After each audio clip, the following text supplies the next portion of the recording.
Boa noite, irmãos e irmãs, mais uma vez aqui nesta quinta-feira, para que a gente possa continuar com o nosso curso da Escola de Formação de Discípulos, a EFD. Nós estamos aí no módulo 5 de Bibliologia, estamos rumando aí para a metade do nosso curso.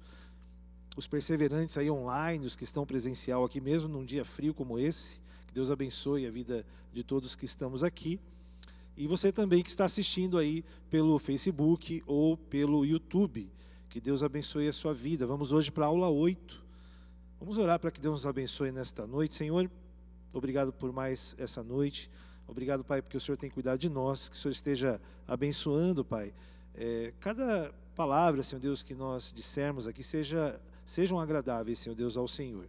Muito obrigado, Senhor Deus, por esse curso, pela vida do pastor Rogério, do pastor Otoni, que estão, Senhor Deus, à frente da escola EFD, e que o Senhor nos abençoe, Pai, na conclusão, Senhor Deus, deste módulo. Em nome de Jesus, amém. Nós vamos agora rumar para o final dos livros poéticos. A aula de hoje começa com o livro de Cantares de Salomão, ou Cântico dos Cânticos. O livro de Cantares, no hebraico original, ali no Tanakh judaico, é Shir Hashirim, que quer dizer cantares, conforme as primeiras palavras no capítulo 1, versículo 1 de Cantares de Salomão. Lembrando que o judeu dá o nome para o livro pelo a primeira frase com o sentido do livro, né? A maioria dos títulos são assim. Autoria e data. O autor é Salomão e escreveu a obra em torno de 950 anos antes de Cristo. A expressão Cantares, ou Cântico dos Cânticos, refere-se à melhor obra poética de Salomão, por isso o cântico de todos os cânticos que ele escreveu, e dentre as 1005 obras escritas por ele. Então o livro de Cantares é uma das 1000 obras, praticamente, que Salomão escreve.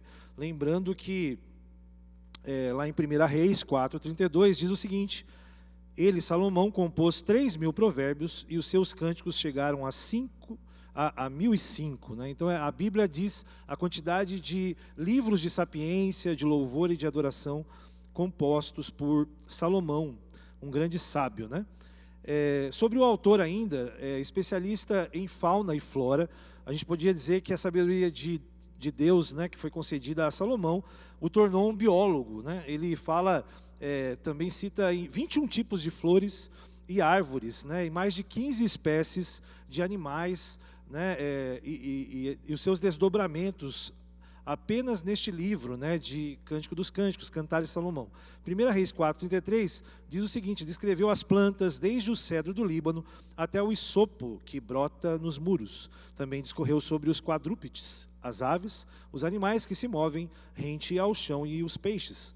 Cantares fala da paixão e do amor de Salomão por sua mulher ideal. A Sulamita era uma mulher única. Nós entendemos assim, como diz o próprio versículo 6, o versículo 9 do capítulo 6 de Cantares: pode haver 60 rainhas, 80 concubinas e um número sem fim de virgens, mas ela é a única, a minha pomba, a mulher ideal.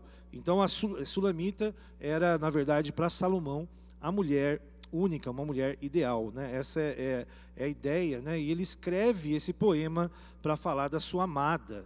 Stanley Ellison, ele fala um pouquinho sobre isso, um teólogo do Velho Testamento, fala que Salomão foi durante 40 anos, foi rei durante 40 anos, e Cantares foi escrito no princípio de seu reinado. É interessante que Provérbios, Eclesiastes foi escrito no final da vida de Salomão. Já Cântico dos Cânticos foi escrito no início da sua juventude, ali do seu reinado. Ele praticamente envolve uma pessoa aí de meia idade, né? Naquela época também entre 50 e 60 anos. E Eclesiastes nos anos posteriores. Os 3 livros também refletem seus grandes dons pessoais, como amante, sábio e pregador. Então Salomão era esse rei de Israel. O versículo-chave de Cantares está no capítulo 8, versículo 7. Vamos ler?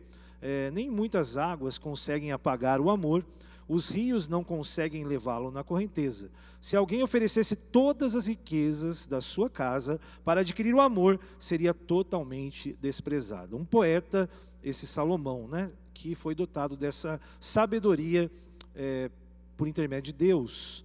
Propósito, Stanley Ellison aponta outros 2 propósitos, pelo menos do livro. Historicamente, relata o casamento entre Salomão e Sulamita e as bênçãos decorrentes dessa união. Expressa a relação entre o amor de Deus por Israel, tipologicamente entre Cristo e a igreja. Tudo que nós lemos na palavra de Deus, nós já dissemos nesse curso aqui de bibliologia, aponta para a pessoa de Cristo. O relacionamento entre Salomão e a Sulamita expressa o relacionamento entre o noivo e a noiva do Novo Testamento, expressado desta forma. Um esboço que nós poderíamos utilizar no livro de Cantares seria até o capítulo 2, o encontro do rei com a Sulamita, essa mulher que ele se apaixona. Depois até o capítulo 3, o amado visita a Sulamita e ela o busca durante a noite. E depois até o capítulo 5, cânticos do rei à sua amada. Até o capítulo 6, a Sulamita descreve o seu amado para as mulheres da corte. Então Salomão expressa as palavras para a Sulamita, e depois vem a noiva, falando poemas de amor, lembrando do seu amado. E até o capítulo 8, a essência do amor. Essa é a ideia do livro de Cântico dos Cânticos, um dos livros mais interessantes relacionado a essa questão de paixão, de amor, e essa conotação também, de certo nível, até em relação ao sexo depois do casamento dos dois. Lembrando que Salomão era um homem muito rico e o rei naquela época tinha um harém. Então Sulamita é a mulher que ele tem como a ideal para a sua vida. O contexto histórico deste livro de Cantares de Salomão é um cenário campestre e o palácio de Salomão em Jerusalém. Então ele está contemplando ali a sua riqueza, o amor que ele tem por aquela mulher e a beleza da natureza. Referências geográficas ao norte e ao sul, o reino estava unido, lembrando que Davi conquista isso para essa união das 12 tribos, e Salomão usufrui dessa paz, e a sua sabedoria o faz ter uma grande influência em sua época.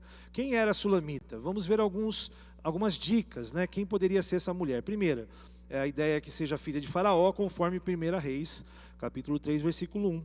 A Sulamita que cuidou do rei Davi, pode ser também 1 Reis de 1 a 4.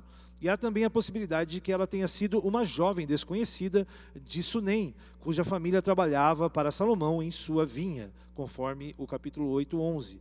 Mesmo não conhecendo a identidade de Sulamita, temos a certeza do amor de Salomão por essa mulher, como vimos, uma mulher única. Então Salomão também foi aquele rei que fez vários casamentos para unir o império. Um deles foi com o Egito.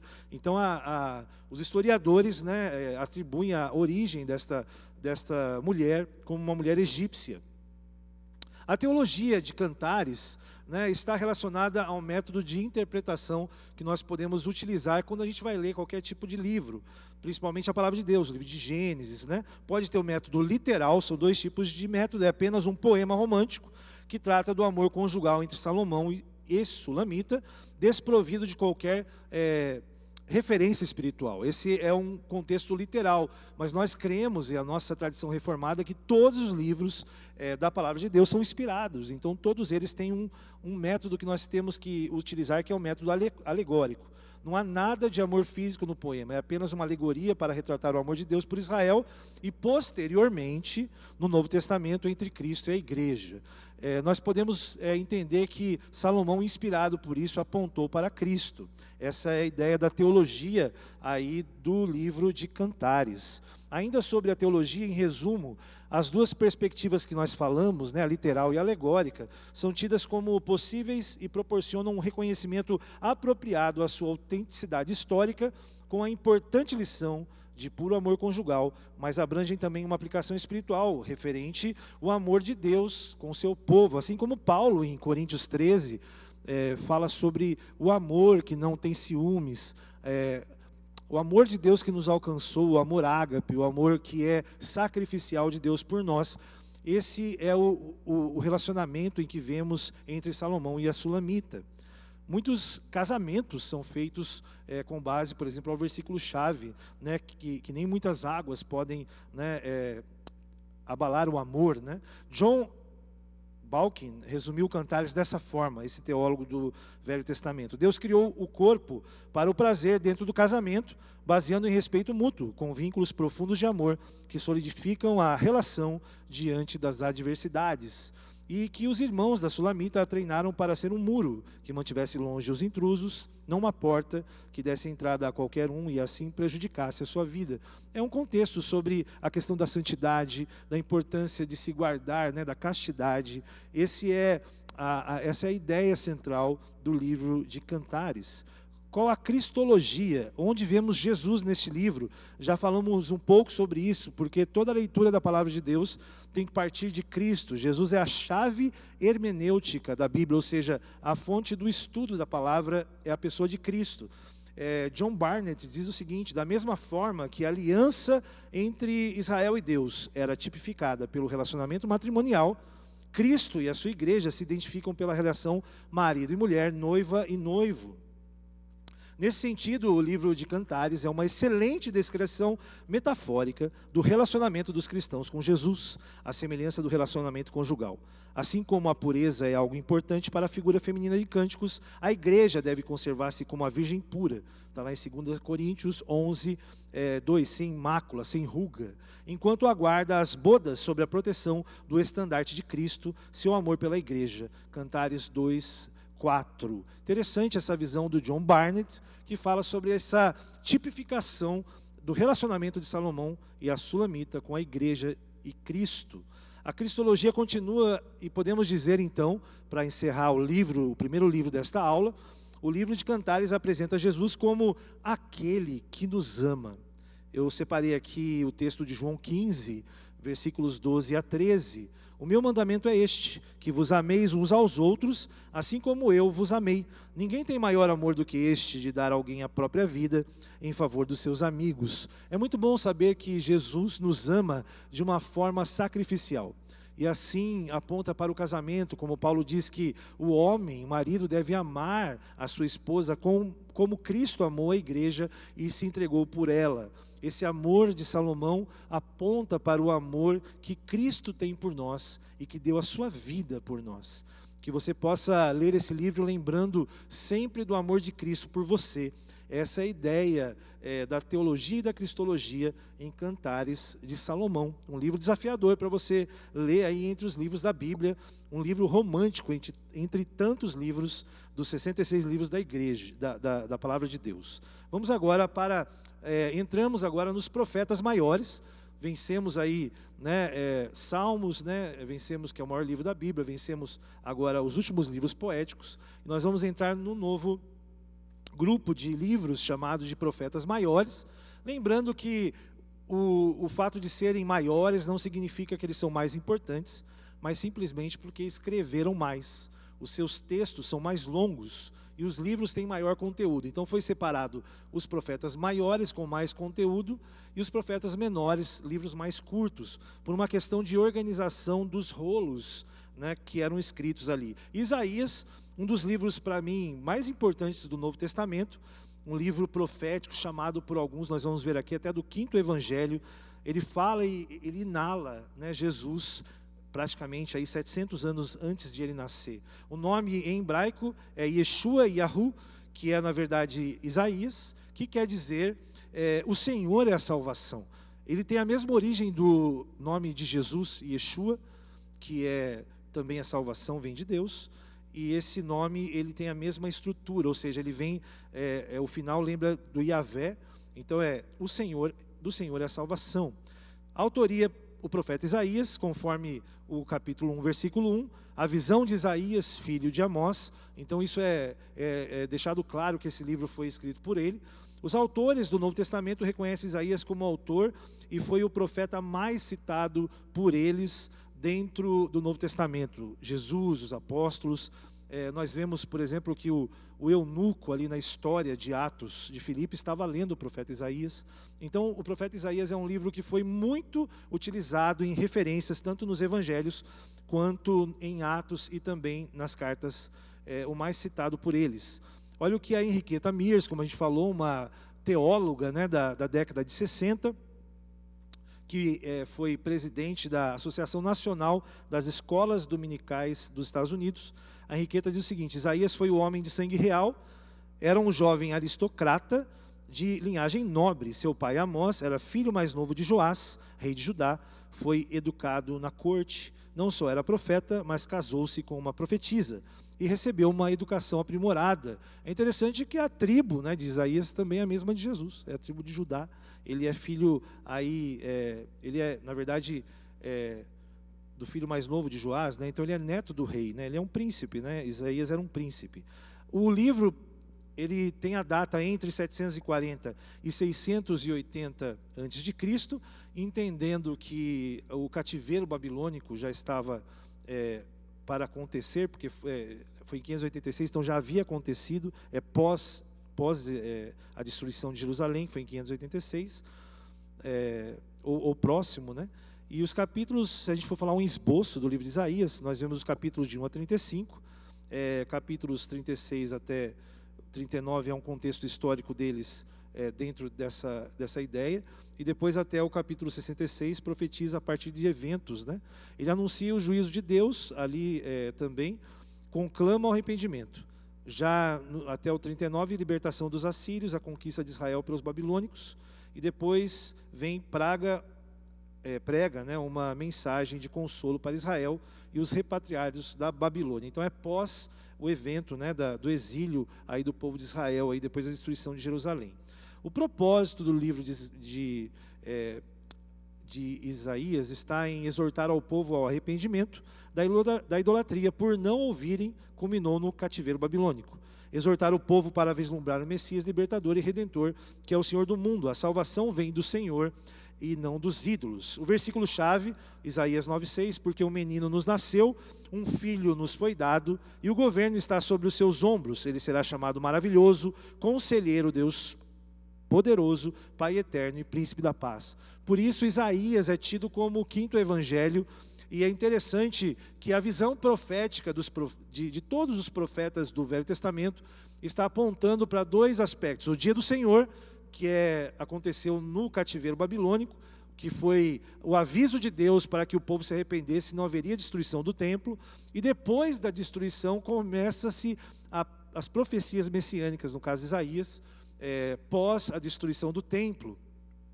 A visão profética, meu irmão e minha irmã, fazendo um parênteses aqui, na verdade a concepção do profeta de como deveria ser a vontade de Deus no povo de Israel. Então ele via um povo servindo a Deus, um povo que estaria sendo realmente aquele que é o estandarte de Deus na terra. E quando ele olha para o povo e a destruição é vista, a idolatria, o profeta vem com uma palavra, né, profética, dizendo a vontade de Deus, como Deus gostaria que o povo dele vivesse. Isso é que motiva o profeta a estar sendo voz de Deus para que o povo se arrependa. E Isaías foi aquele que ainda vislumbrou a salvação eterna de Jesus. Contexto histórico do livro de Isaías: ele exerceu o seu ministério profético durante os reinados de Uzias, Jotão e Acás. Vemos isso logo no início do livro de Isaías, quando ele fala no capítulo 6, eu vi o Senhor, né, na época que reinava o rei Uzias. E durou 60 anos esse ministério profético, sendo por este último cerrado ao meio. Esse foi a condenação do profeta Isaías. É por isso que dizem que Jerusalém é assassina de profetas, né? Diante de tão grande sofrimento sobre o poder de Manassés, ele escreve sobre a glória e o sofrimento do servo que era Jesus. Então a experiência de sofrimento de Isaías era da visão que ele teve também, aponta para o sofrimento de Cristo, que está lá no capítulo 52 e 53 de Isaías. A ascensão da Síria ao poder, lembrando, né, que a Síria ascende ao poder, a destruição de Samaria, que é a primeira destruição do Reino do Norte. Senaqueribe invade Judá e conquista, e depois Senaqueribe, no auge do poder, fracassa ao conquistar Jerusalém. Então Deus dá ali uma vitória, né, no meio de toda essa tragédia, mas depois nós sabemos que os babilônicos destruíram completamente os muros de Jerusalém e o templo. Ainda sobre o contexto histórico de Isaías, o caos havia se instalado no Reino do Norte e também do Sul por causa da idolatria. Então eles abandonaram o Deus vivo e agora estabelecem alianças políticas com reinos que também eram contra, né, a potência da época, que era a Síria. A condição espiritual do povo nessa época. Judá, sob o governo de Acás, estava em declínio moral, fez alianças políticas contrárias à vontade de Deus, sacrificou o próprio filho no altar. Olha a situação religiosa e da realeza, da idolatria, de Israel. Um sacrifício, um filho foi sacrificado, em vez de confiar no Senhor. Por isso, ele foi escravo de Tiglat-Pileser, o assírio, foi entregue nas mãos dele. Continuando, Ezequias, ao assumir o trono de Judá, fez uma reforma religiosa e a justiça foi prorrogada. Então, quando há um retorno à vontade de Deus, Deus prolonga o reinado. Foi assim que aconteceu. Isso durante os 60 anos de ministério do profeta Isaías. A justiça divina foi prorrogada e mais tarde fez aliança com o Egito, com a Babilônia, que provocou a ira de Deus, permitindo que a Síria cercasse Jerusalém. Em 701, arrepende-se das alianças políticas por intervenção de Isaías e o anjo do Senhor destrói o exército. É sempre aquele ciclo, Quando há o arrependimento, Deus perdoa, porque o nosso Deus é um Deus misericordioso. O que a gente precisa aprender é ouvir, a profecia e a voz de Deus, para não ter que precisar e carecer da misericórdia dele. Vamos falar um pouco da teologia do livro de Isaías. Estamos indo para o final do segundo livro, do estudo de hoje. Isaías é chamado da Bíblia em miniatura. É interessantíssimo isso, eu acho um dos livros mais interessantes, porque ele tem 66 livros, assim, 66 capítulos, Isaías tem 66 capítulos, assim como a Bíblia tem 66 livros. Os 39 primeiros capítulos de Isaías, eles tratam de assuntos do povo de Israel, da lei, como assim é o Velho Testamento. E depois os últimos 27 capítulos do livro de Isaías apontam para o Novo Testamento, porque são profecias messiânicas. Por isso, Isaías é considerado o quinto evangelho, Enfatiza o julgamento do Senhor contra o seu povo durante esses 39 capítulos. Enfatiza o servo sofredor e a manifestação da sua graça nos 27 consequentemente. Assim como no Velho Testamento temos também 39 livros, e no Novo Testamento 27 livros. É interessantíssimo esse paralelo de Isaías com a própria Bíblia. Na primeira parte foca a lei de Moisés, e na segunda a graça daquele que viria, uma profecia messiânica da graça de Cristo.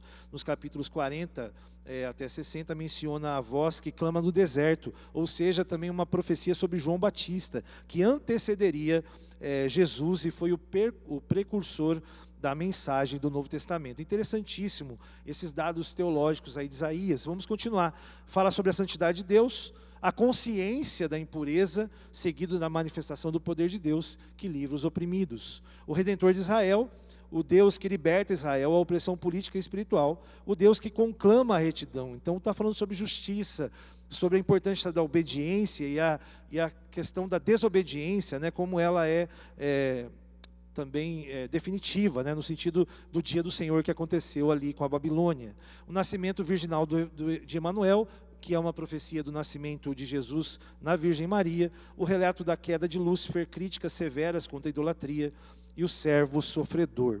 A teologia divina de Isaías, diz Stanley Ellison, é a mais extensa e profunda de todos os livros do Antigo Testamento. Então, assim como Romanos é considerada a carta com a teologia mais abundante de Paulo ali no Novo Testamento, Isaías é também assim no Velho Testamento. A cristologia, há mais de 25 referências cristológicas no livro de Isaías. Realmente é impressionante quantas profecias messiânicas 700 anos antes de Jesus nascer. Por exemplo, em Isaías 7,14, fala que Jesus nasceria de uma virgem, isso se cumpriu em Mateus 1,18. Por exemplo, em Isaías 9, 6 e 7, fala que ele é o filho de Davi, está lá em Mateus capítulo 1, versículo 1, a linhagem e a árvore genealógica de Cristo, que leva para a tribo de Judá, ele é descendente de Davi. Isaías 61 fala que será ungido pelo Espírito Santo. Isso aconteceu com Jesus em Lucas 4, 21. Isaías 53, de 4 a 12, o servo sofredor. E aí nós vemos isso na crucificação de Cristo, em Mateus 27, de 27 a 56. Interessantíssimo esse livro de Isaías. Nenhum outro livro do Velho Testamento é tão integralmente messiânico como Isaías. Alguns, como eu já disse, chamam do quinto evangelho, em virtude de tantas profecias sobre Jesus.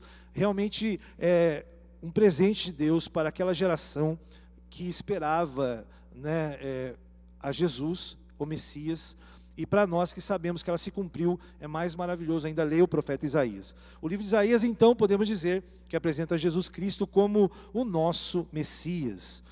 Separei aqui o versículo também chamado como a mini-bíblia, para a gente encerrar Isaías, que é João 3,16. Porque Deus amou o mundo de tal maneira que deu seu Filho unigênito, para que todo aquele que nele crê não pereça, mas tenha a vida eterna. Que bênção esse livro do profeta Isaías, um desafio de leitura, entendendo a importância de você enxergar Cristo, que está ali abundantemente descrito no livro de Isaías, o 5º evangelho.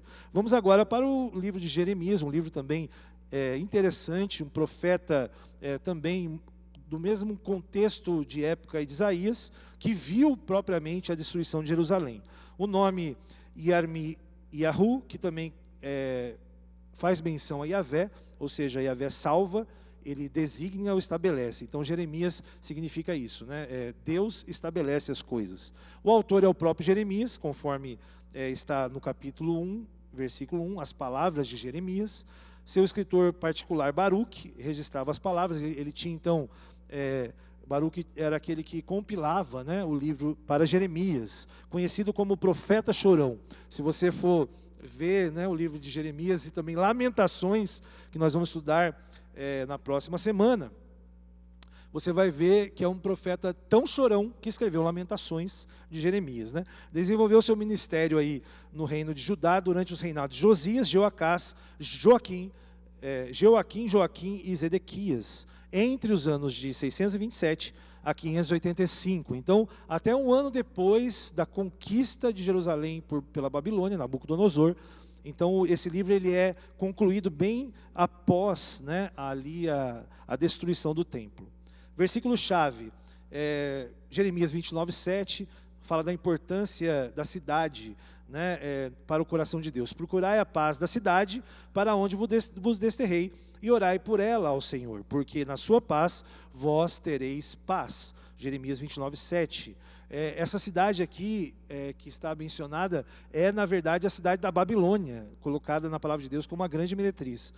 Mas Deus fala para o seu povo no cativeiro: ore pela Babilônia, porque se a Babilônia estiver em paz, vocês também terão paz. Isso demorou 70 anos, né, até que eles até que eles foram libertos do cativeiro. Um esboço, Jeremias 1, chamado Jeremias, até o capítulo 2, mensagem contra Judá, que é o último reino a estar de pé e que cai, né, até o fim do ministério de Jeremias. Relatos sobre a sua própria vida, até o 45.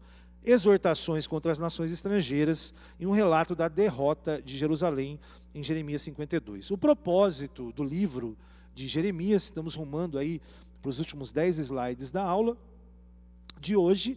Você está firme aí, continue firme. O propósito de Jeremias é demonstrar a rebeldia e a rejeição à lei divina.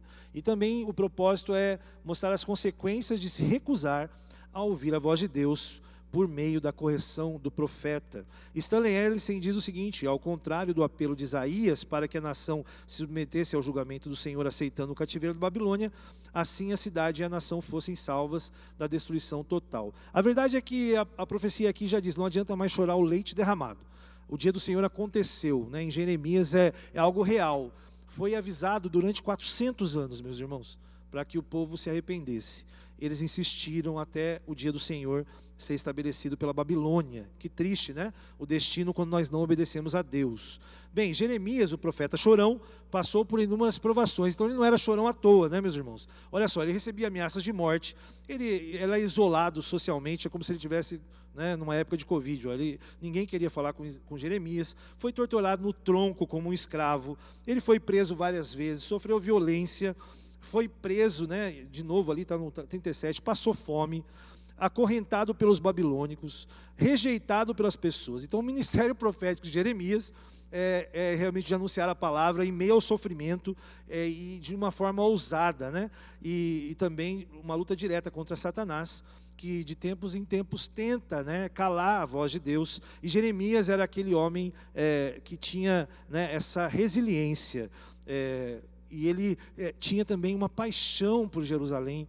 E ele, quando vê a destruição, ele fala que o que os olhos dele estavam vendo, ele não acreditava. Então Jeremias tem essa questão, né, ali. fala sobre a vida sem Deus, que não tem significado, e vamos continuar aqui. Contexto histórico, o slide 7. As 3 potências da época lutavam entre si para expandir os seus impérios. Na época de Jeremias, a Síria, a Babilônia e o Egito. A Babilônia foi vencedora sob o governo de Nabopolassar, que na verdade aconteceu em 626 a.C., destruindo 2 séculos da dominação assíria. Então a história de Jeremias está na ascensão da Babilônia, né? Em 605 derrotou o Egito. Então a Babilônia, nesse contexto, né, ele confiava os reis para se submeterem ao poder do Império Babilônio. Ele fala, agora não adianta mais, a Babilônia já chegou. Essa é a palavra do profeta Jeremias, né? A Babilônia não vai ser vencida. Essa era a palavra dele. Depois, até a morte de Josias, que foi o reformador, um dos últimos reis que obedeceu a Deus, ele morre. Foi uma perda considerável para a nação. Ele morre lutando contra o Egito, para que ele não apoiasse a Síria e a Babilônia. Nabucodonosor, então, liberta Jerusalém do poder do Egito e passa a ser o novo dominador ali daquela região, né, chamada da região do Levante, né, dali na Palestina. Deporta os judeus e leva os melhores para a corte real, dentre eles Daniel. Então Daniel entra nessa história do profeta de Jeremias, sendo levado jovem para a Babilônia, permanecendo lá por 70 anos. Então Nabucodonosor investe contra a rebelião de Judá em 597, que tensionava aliar-se ao Egito. O rei Joaquim é exposto ao calor do dia já da noite, e Nabucodonosor, em 586, destrói definitivamente ali o templo, e também abafa essa rebelião, destrói os muros, que seriam reconstruídos por Neemias e também por Esdras, né? Teologia, né? Terminando aí na reta final, a teologia do livro de Jeremias, as doutrinas reveladas ali, conclama o povo a render-se à Babilônia, para a destruição não fosse completa, né? Então Jeremias tinha essa palavra, agora não adianta mais resistir, agora não tem mais jeito, né? A teologia da esperança expressa em rememorar, primeiro, a aliança que o Senhor tinha com os antepassados de Israel, e por isso ele iria preservar Israel para que o Messias viesse. Então Deus ele vai protegendo, né, a linhagem messiânica, abençoando e cuidando do remanescente de Israel. Que promessa de Deus é irrevogável, embora a rebeldia possa retardá-la. Ou seja, o que Deus promete, ele cumpre. Ele prometeu o juízo, aconteceu, e também prometeu o Messias, Jesus nasceu. Uma nova aliança com Israel, baseada no coração e não no código legal mosaica, já que esta era temporária e a outra seria eterna em Cristo. E indo para o final da aula, vamos falar sobre a cristologia de Jeremias. Então o Messias é o renovo justo, que reinará do trono de Davi e exercerá a justiça. Está lá em Jeremias 23:5. Dias virão, declara o Senhor, em que levantarei para Davi um renovo justo, um rei que reinará com sabedoria e fará o que é justo e certo na terra. Então Jeremias também é um profeta messiânico. Ele já começa a falar de Jesus. Ele já contemplou a salvação, e ele sabia que apesar da destruição, um dia tudo seria restaurado. Essa é a visão profética, né? O que move o profeta é ver a vontade de Deus estabelecida na terra, e em Cristo foi eternamente. Será conhecido como o Senhor, é a nossa justiça, a fonte da água viva, o bálsamo de Gileade, o bom pastor. Todas essas referências estão em Jeremias, apontando para Cristo, o Cordeiro Santo que tira o pecado do mundo. Para encerrar o livro de hoje, de Jeremias, nós podemos dizer que esse profeta apresenta Jesus como o renovo da justiça. E o texto que eu separei para os irmãos para encerrar a aula de hoje: se porém Cristo está em vós, o corpo na verdade está morto por causa do pecado, mas o Espírito é vida por causa da justiça. Então Jesus renova a esperança, Jesus renova em nossa vida e traz a salvação, porque Jesus significa chegou salvação, e a justiça de Deus irrevogável sobre o pecado e venceu a morte. Essa é a nossa esperança. E assim a gente deve ler o profeta Jeremias, um profeta que, apesar da tragédia, da situação difícil que ele vivia ali, da destruição, ele conseguia enxergar a esperança de Israel. Todos nós hoje estamos vivendo uma situação muito parecida, em que nós estamos olhando para situações difíceis. E Jeremias nos dá esse bálsamo, esse renovo de esperança, que aponta para Jesus. Que nós possamos também entender que Jesus fez a maior obra, e que nós possamos olhar para a vida eterna também com esperança de que dias melhores virão. e dias eternos virão. Que Deus nos abençoe. Senhor, muito obrigado por essa palavra, por mais 3 livros que nós podemos aqui, de forma resumida, dar uma panorâmica para os irmãos e irmãs da Resgate. Nós te agradecemos, pedimos que o Senhor abençoe, Pai, esse final de semana, essa noite fria, Pai, que o Senhor abençoe quem está precisando de um cobertor. Obrigado, Pai, porque muitas pessoas da igreja, o Projeto Esquadrão da Vida, se mobilizou, Pai, para estar, Senhor Deus, distribuindo aí, Senhor Deus, cobertores, Senhor Deus, cestas básicas. Muito obrigado porque estamos sendo práticos, Senhor Deus, em tudo que aprendemos aqui. Em nome de Jesus, amém e amém. Deus abençoe a todos, até a próxima quinta-feira.